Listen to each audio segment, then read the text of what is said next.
En este vídeo vamos a aprender a obtener la curva IS a partir del modelo renta-gasto.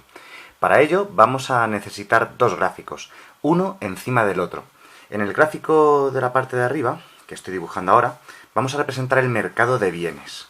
El mercado de bienes que viene explicado por el conocido como modelo renta-gasto.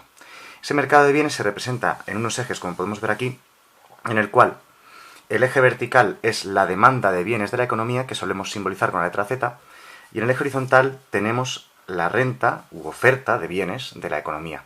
Renta, Producto Interior Bruto, producción, oferta en general. Bien, pues tenemos la oferta en el eje horizontal, la demanda en el eje vertical y, lógicamente, como deberíamos saber, cualquier equilibrio en economía se define por oferta igual a demanda. Así que los únicos puntos posibles que puedan cumplir oferta igual a demanda son justo los puntos que forman parte de la bisectriz de este gráfico. La bisectriz es una línea imaginaria que dibujamos aquí, que separa en dos partes iguales el primer cuadrante de los ejes. Bueno, está hecho a mano, quizás la escala no es perfecta, pero nos da una idea, ¿vale? Debería ser un ángulo de 45 grados, lo que se conoce, como digo, como la bisectriz de este cuadrante. Bien, pues de todos estos puntos, uno de ellos va a ser el punto de equilibrio. Pero es que estos son los únicos posibles puntos de equilibrio porque son los únicos que cumplen oferta igual a demanda. Lo que dibujamos a continuación es la curva de demanda. La curva de demanda es una línea recta, Z, con poca pendiente, que se calcula como consumo más inversión más gasto público, y que tiene, en general, de ordenada en origen, consumo autónomo menos propensión marginal a consumir por impuestos más inversión más gasto público. Bueno, no es importante conocer las ecuaciones, con ver el gráfico y entenderlo es suficiente ahora mismo. Imaginemos que partimos de un punto inicial de equilibrio, vamos a llamarlo punto cero, que nos da el nivel de renta o producción u oferta inicial de equilibrio. Bien, este gráfico es el gráfico estándar de partida siempre en el modelo renta-gasto. Bien, a continuación, debajo, vamos a dibujar el gráfico del modelo ISLM, y concretamente lo que vamos a hacer aquí es dibujar la curva IS. Vamos a ver cómo se obtiene la curva IS a partir del mercado de bienes. En el fondo es muy sencillo, pero claro, hay que saber cómo es. Tenemos que imaginar lo siguiente. En el eje vertical iría el tipo de interés. El tipo de interés de la economía viene determinado por otro gráfico que podríamos situar aquí a la izquierda, que sería el del mercado de dinero, pero en este vídeo no vamos a hacerlo. Hay otro vídeo en el cual podéis ver el gráfico del mercado de dinero y cómo se obtiene la otra curva, la curva LM. Pero bueno, yendo al grano, tipo de interés en el eje vertical y renta en el eje horizontal. La razón de que se ponga un gráfico encima del otro es que este eje de aquí del eje horizontal se corresponde con este eje de aquí, ¿vale? De acuerdo, la renta aparece dibujada en los dos puntos. Por tanto, este punto cero del mercado de bienes nos da un nivel de renta y sub cero inicial que va a dibujar el primer punto de la curva IS. La altura a la que lo pongáis no es importante porque solamente es un ejemplo de cómo se podría obtener, pero vamos a imaginarnos que se corresponde con ese punto cero que tenemos ahí. Tenemos que imaginar que partimos de un punto como este, con un tipo de interés y sub cero cualquiera como ese. Bien, la idea es la siguiente. Cada punto de equilibrio del mercado de bienes va a dibujar un punto de la curva IS, como pista. La curva IS es una curva decreciente. ¿De acuerdo? Se puede dibujar con curvatura o como línea recta. Eso no importa, ¿de acuerdo? Depende de factores, ¿de acuerdo? Bueno, vamos a dibujarla con una línea recta seguramente ahora en este dibujo, porque es más sencillo de dibujar nada más, pero podríamos dibujarla con curvatura. Como es un ejemplo, da igual, podéis hacerlo como queráis. Bien, ¿cómo se obtienen los diferentes puntos que van a conformar lo que es la curva IS? De la siguiente manera. En este gráfico, en este mercado de bienes, pueden ocurrir cosas como que cambien los tipos de interés. Imaginemos que se produce una reducción de los tipos de interés de forma exógena, porque los tipos de interés no es una variable que pertenezca al mercado de bienes, así que por eso decimos que es de forma exógena.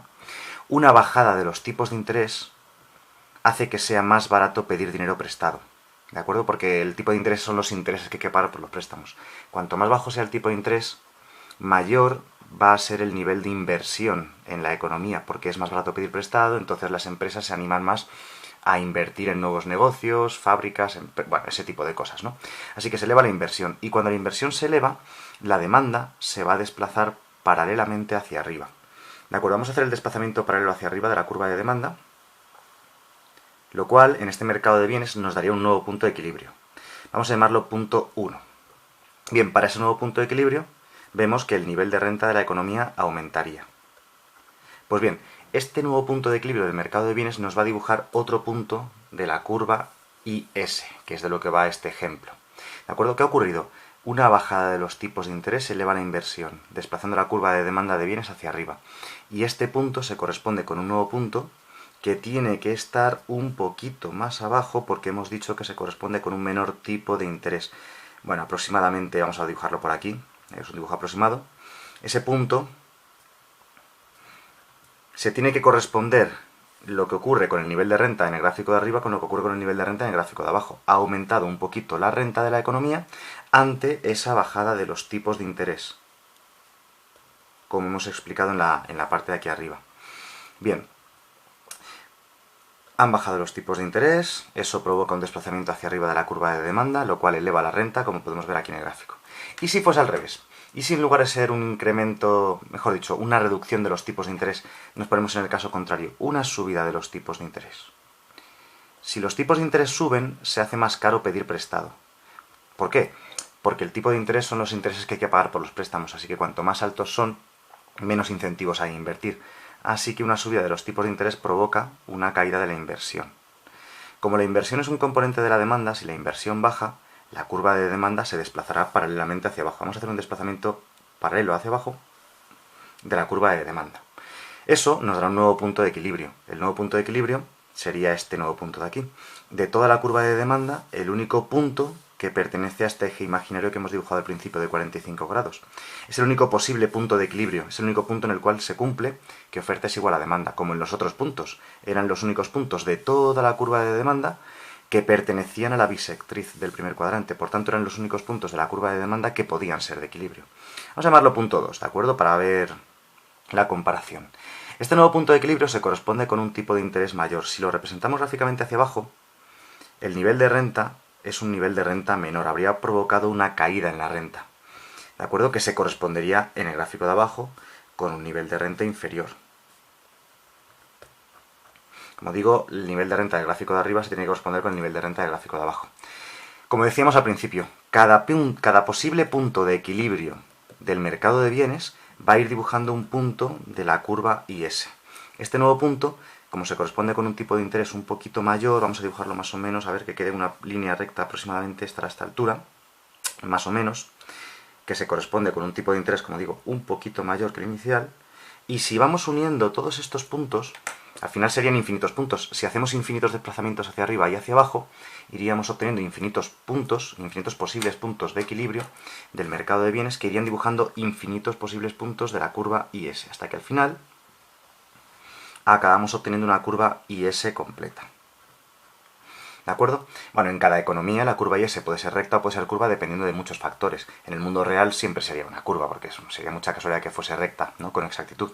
Pero bueno, para un ejemplo genérico, he preferido dibujarla con, digamos, como una línea recta porque es más fácil de dibujar. Es difícil dibujar estas cosas a mano, incluso con una pequeña regla también sería complicado, ¿no? Esto es más para trabajo de ordenador, así que si lo hacéis a mano, podéis dibujar perfectamente la curva IS como una línea recta, aunque si queréis podéis explicar en un lado, bueno, la curva IS puede tener curvatura o puede ser recta. En este caso lo dibujo como una línea recta porque es más sencillo dibujarla a mano. Así que esta es la idea. Diferentes equilibrios del mercado de bienes provocados por cambios en los tipos de interés van a ir dibujando los diferentes puntos de la curva IS. De esta manera. La foto es esta.